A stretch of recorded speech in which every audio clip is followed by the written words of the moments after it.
로마서 7장 13절부터 20절 말씀. 그런즉 선한 것이 내게 사망이 되었느냐? 그럴 수 없느니라. 오직 죄가 죄로 드러나기 위하여 선한 그것으로 말미암아 나를 죽게 만들었으니 이는 계명으로 말미암아 죄로 심히 죄되게 하려 함이라.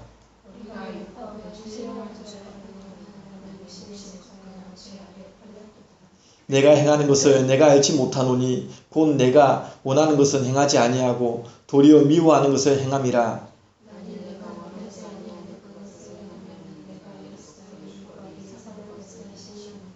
이제는 그것을 행하는 자가 내가 아니요 내 속에 거하는 죄니라.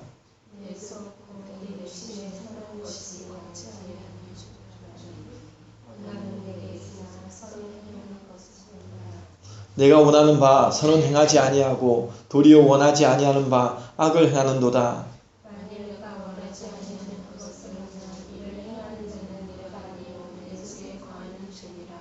아멘.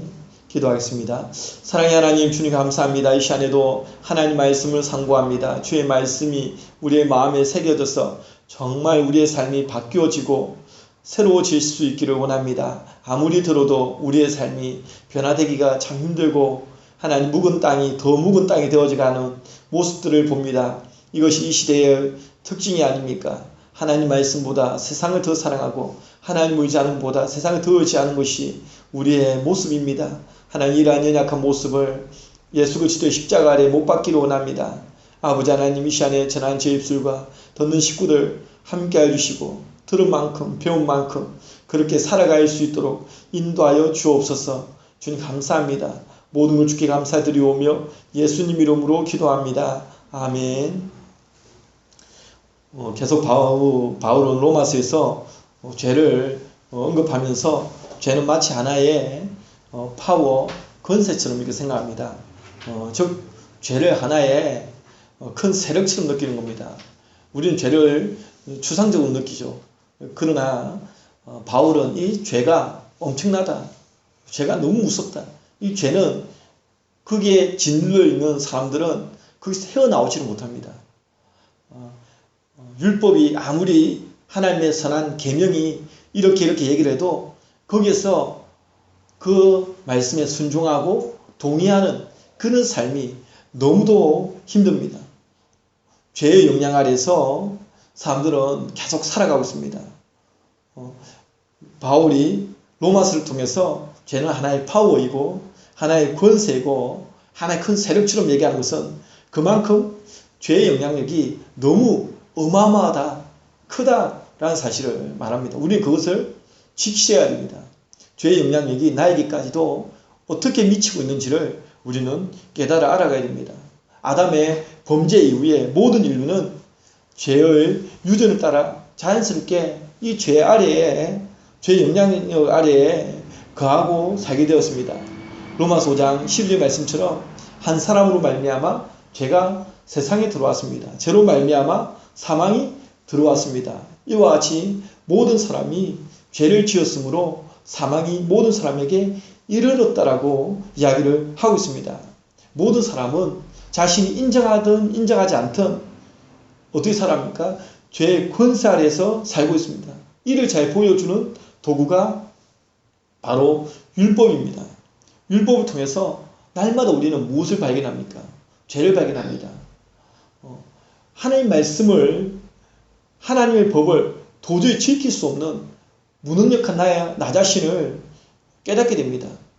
그것을 보게 됩니다. 그렇기 때문에 예수 그리스도의 은혜가 우리에게는 더 필요한 겁니다.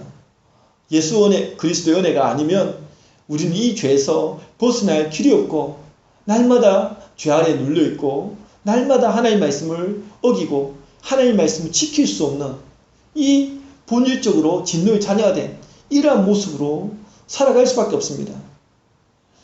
바로 이 죄 아래에서 살아가는 인생, 이 인생들에게 주어진 운명적 만남이 무엇인지를 우리는 오늘 본문을 통해서 한번 살펴볼 수 있습니다.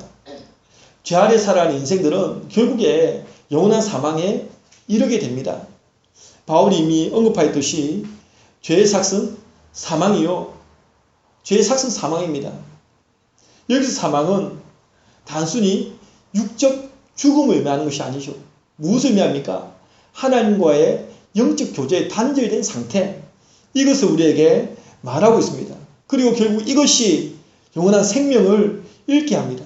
또 영원한 사망에 이르게 합니다. 하나님의 최종적인 심판의 결과로서 사망에 이르게 되어집니다. 우리는 율법을 어떻게 이해합니까? 잘못 오해할 때가 있습니다. 하지만 바울은 이렇게 얘기를 합니다. 바울은 분명히 10절에서 보면 생명에 이르게 할 그 계명이라고 말합니다. 율법은 우리에게 무엇을 줍니까? 생명을 주는 것입니다. 생명을 주기 위해 우리에게 율법을 주셨다. 하나님께서 우리에게 율법을 주신 이유, 계명을 주신 이유는 생명입니다. 생명. 예수님께서 이 땅에 오신 이유도 내가 온 것은 양으로 생명을 얻게 하고 더 풍성히 얻게 하려는 것이다. 그런데 우리는 예수님을 싫어합니다. 미워합니다. 사람들은 미워합니다.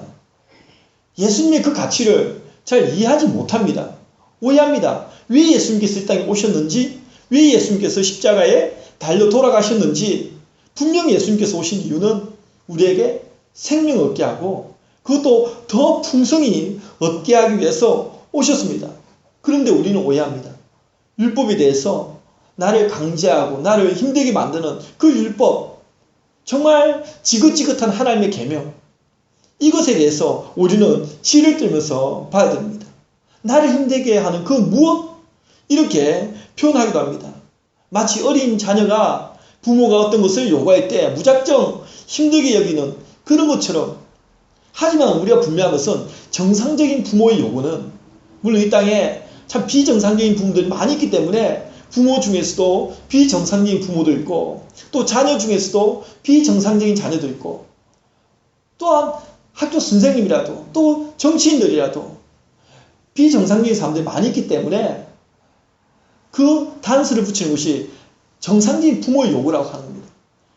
정상적인 부모의 요구라면 그 요구는 그 자녀의 장래를 위해서 주는 것입니다. 그 자녀의 장래를 위해서 비록 아이가 그 요구를 받았을 때 힘들어할 수도 있고 어려워할 수도 있지만은 요구하는 겁니다. 그렇게 살아야 되기 때문에 그렇게 요구하는 겁니다. 하나님 말씀도 우리에게 마찬가지입니다. 하나님 말씀도 우리에게 요구하는 것은 그렇게 살아야 참 생명이 주어지기 때문에 요구하는 것입니다. 하지만 죄의 영향력 아래에서, 죄의 권세 아래에 눌려있는 인생들은 하나님 말씀이 싫습니다. 하나님 말씀을 지키기가 너무 힘들기 때문에 그냥 내 마음대로 살래. 자신의 소견에 오는 대로 살아가는 겁니다.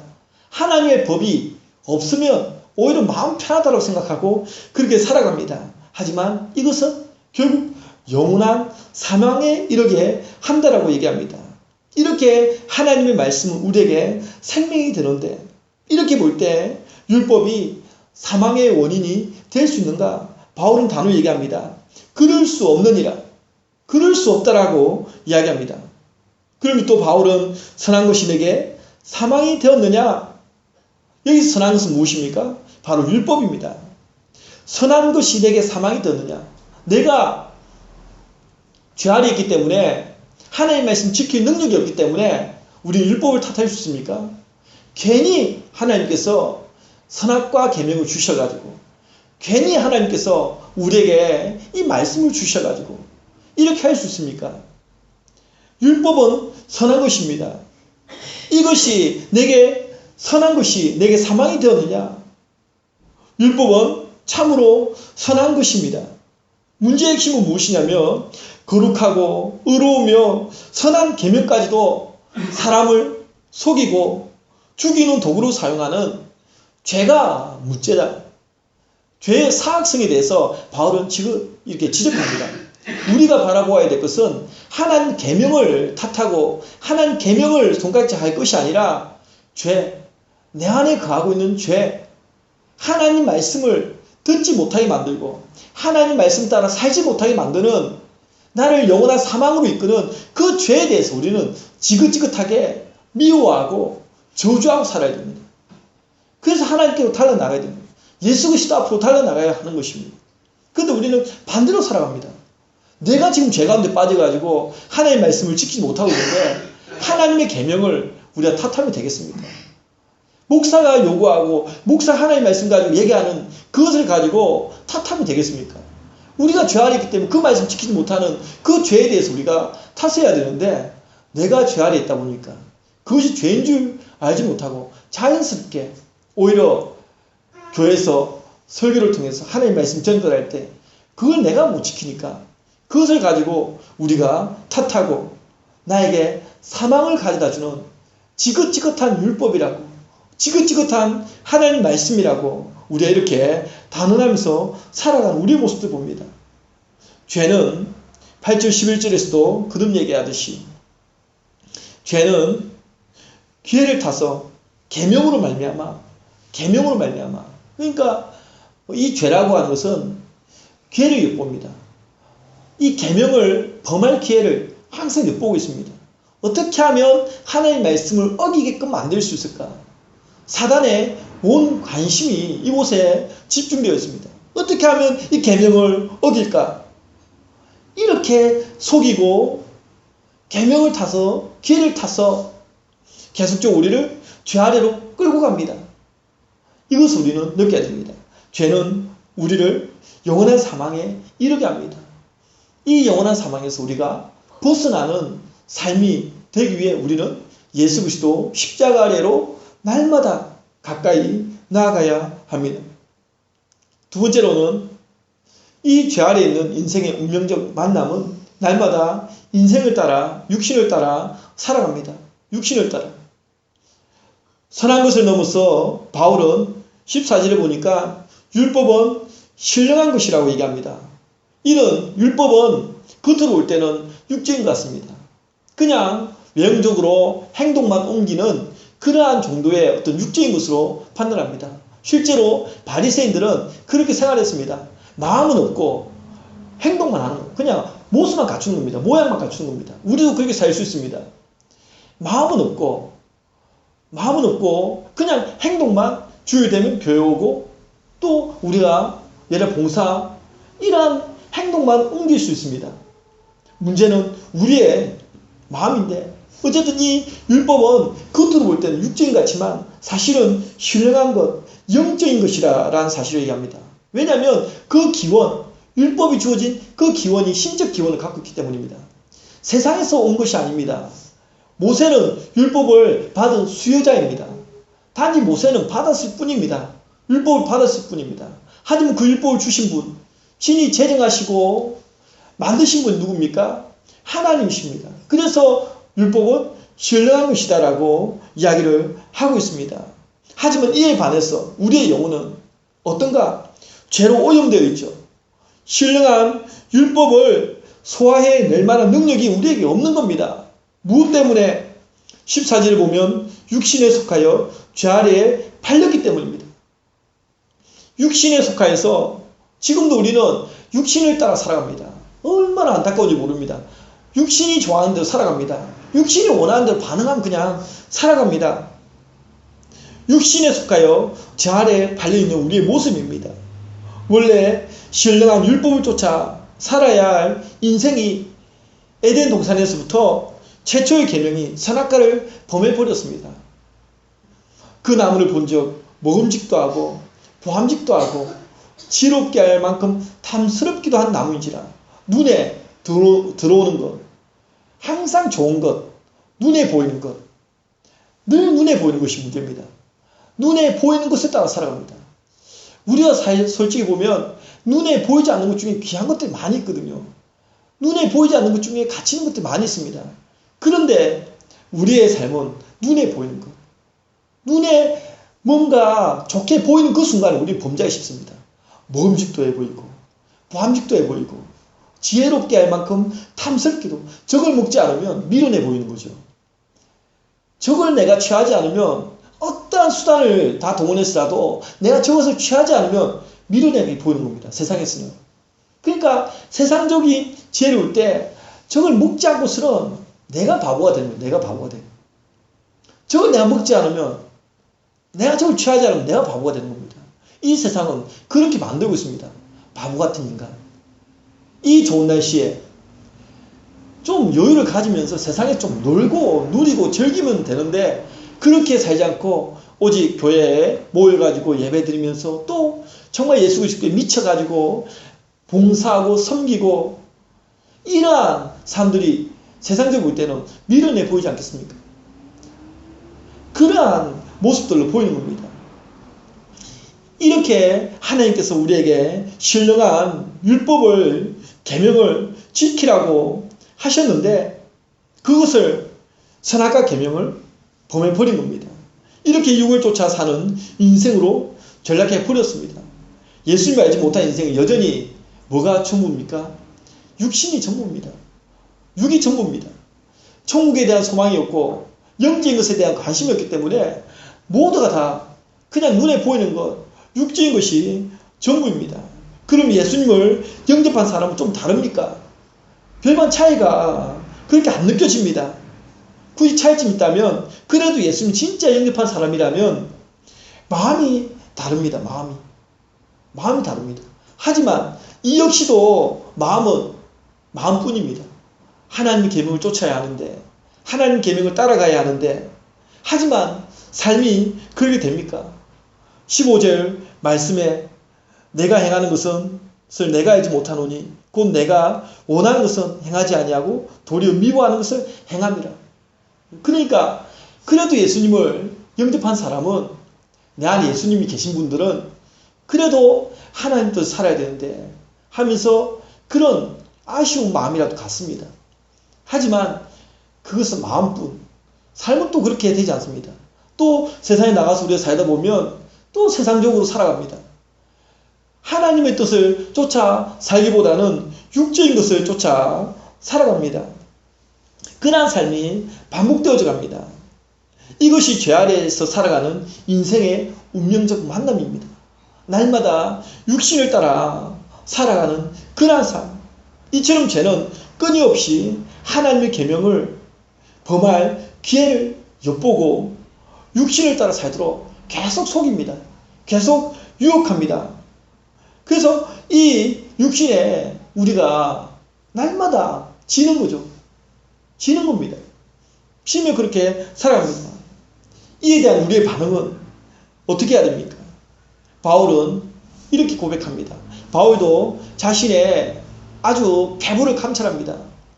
우리가 성령께서 우리 안에 계시면 우리는 우리 자신을 살필 수 있는 능력이 있습니다. 우리의 내면을 살펴봅니다. 바울도 자신 안에 있는 두 가지 법에 대해서 갈등합니다. 우리에게 갈등이 있으면 갈등해야 됩니다. 날마다 갈등 없이 살아갑니까? 우리 안에 바울도 난 날마다 죽노라고 하는 이유가 무엇이냐면 자아가 자꾸 나오니까 내 안에 자아가 계속 튀어나오기 때문에 하나님의 법보다는 세상의 법, 세상의 이야기, 세상 것들이 우리 안에서 톡톡 튀어나옵니다. 우리에게 어떤 핑계거리, 여러 가지 이유들, 그런 것들이 계속 나옵니다. 하지만 믿음의 사람들은 이 모든 것들을 누릅니다. 날마다 죽입니다. 날마다 죽입니다. 자기 자아를 계속 죽이는 이러한 피나는 싸움을 합니다. 우리에게 필요한 것은 십자가의 못을 박는 겁니다. 그리스도 예수의 사람들은 육체와 함께 그 정욕과 탐심을 십자가에 못 박았느니라. 내 안에 어떤 탐심이 있든지 내 안에 어떤 욕심이 있든지 그러한 것들을 그리스도 예수의 사람들, 그냥 교회만 다니는 사람이 아니라 정말 제자와 같은 사람, 그리스도 예수의 사람들은 이러한 것들을 십자가에 못 박습니다. 못 박을 때는 그것이 세상 사람들 눈에서는 미련해 보이고 어리석게 보이고 그렇게 보일 수 있습니다. 또 손해가 눈에 보일 수 있습니다. 하지만 정욕과 탐심을 과감히 십자가에 못 박아야 됩니다. 날마다 죽어야 됩니다.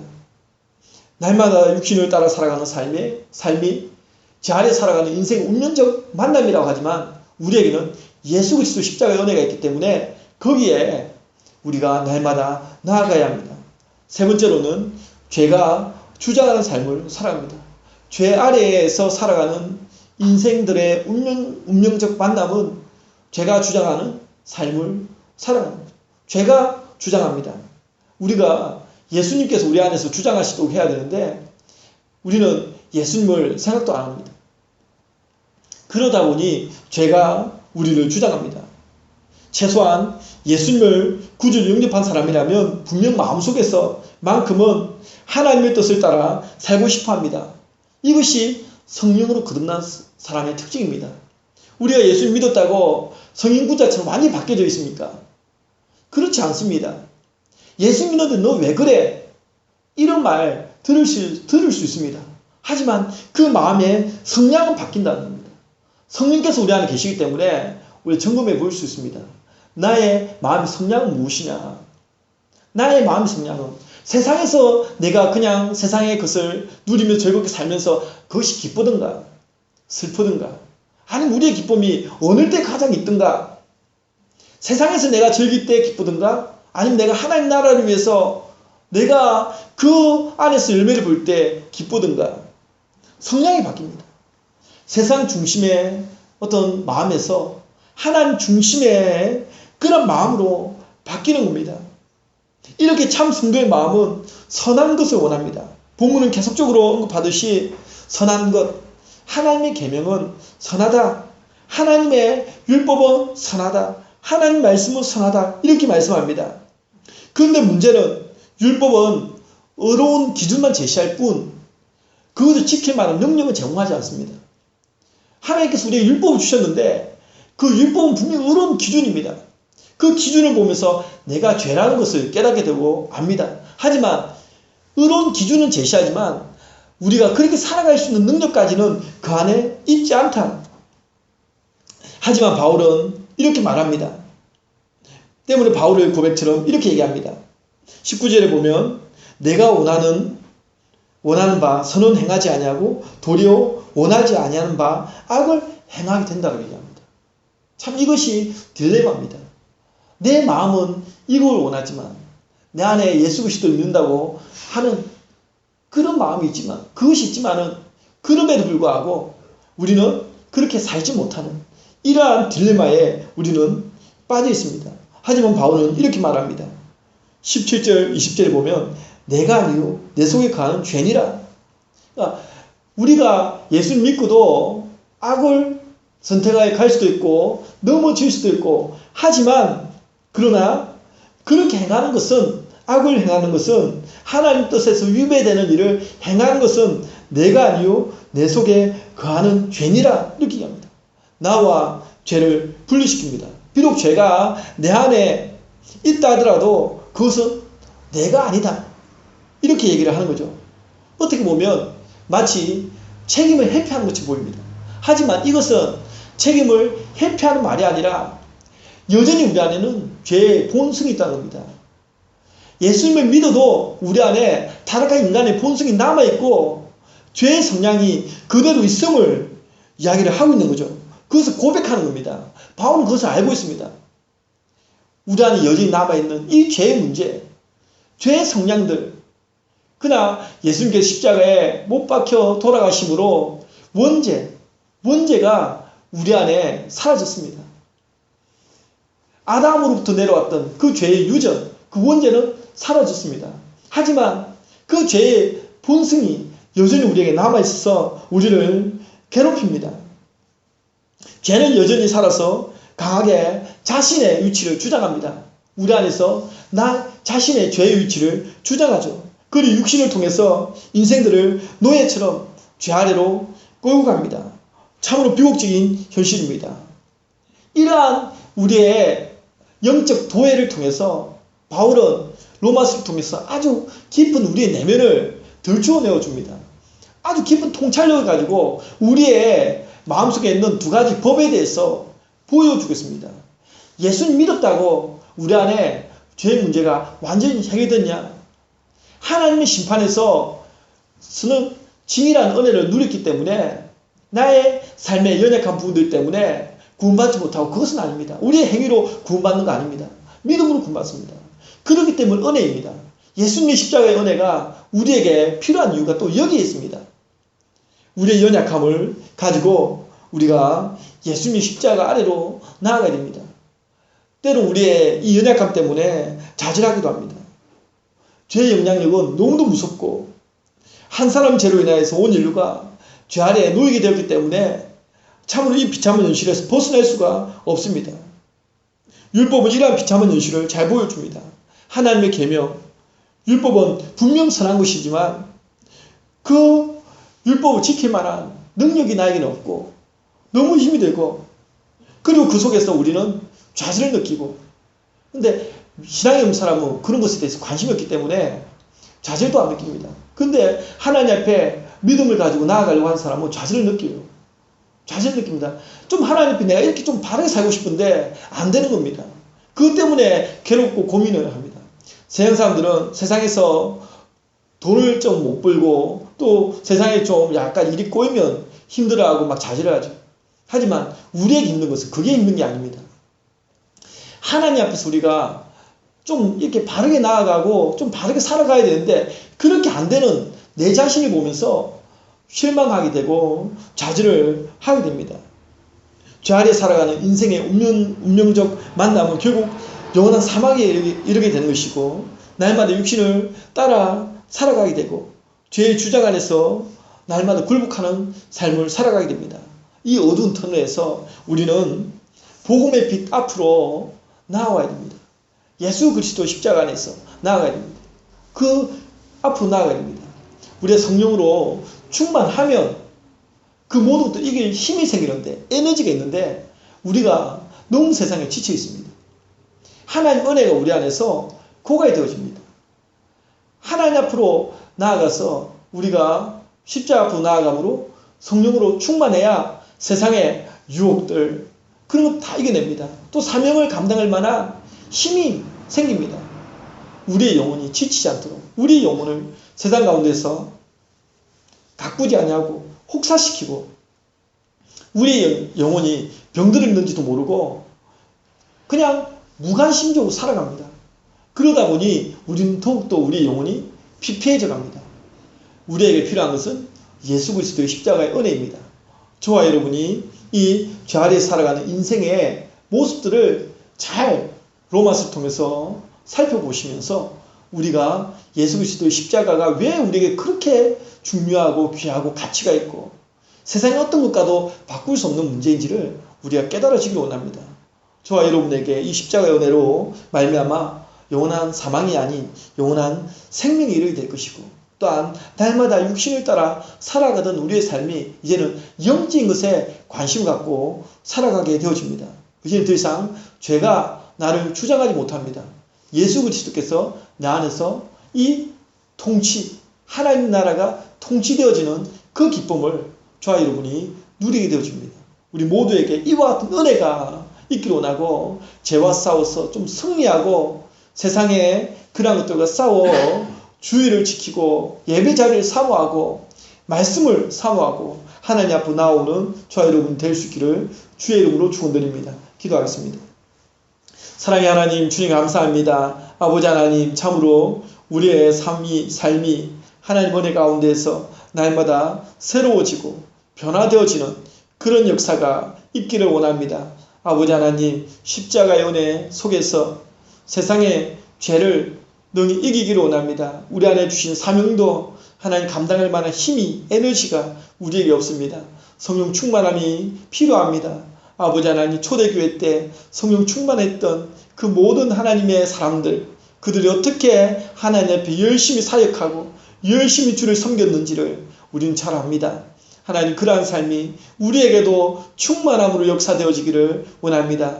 세상에 죄와 싸워 이길 수 있는 믿음을 우리 성도들에게 주시기 원합니다. 가장 기본적인 이 주일 성수가 온전히 아버지 하나님 지켜지고 또 예배의 사모함을 가지고 우리가 예배 자리를 늘 사모함으로 나올 수 있도록 인도하여 주시옵소서. 이 빈자리도 주께서 채워주시고 역사하여 주옵소서. 모든 걸 주께 감사드리오며 예수님 이름으로 간절히 기도드립니다. 아멘.